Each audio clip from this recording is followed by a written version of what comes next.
On this week's boiler tip, we're going to talk about specific volume of steam. When we talk about steam, a lot of times we talk about pounds of steam, as in pounds of steam per hour. Well, a pound of steam is basically the steam generated by the evaporation of 1 pound of water. Not much volume, but at 100 psi, this is the volume that this water will expand to. Why is specific volume important? Because it dictates the pipe size we need to transport the steam from point A to point B.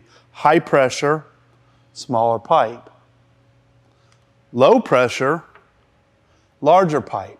So this represents the same 1 pound of steam at 5 psi. So essentially we need a pipe 4 times the size to transport the same amount of steam.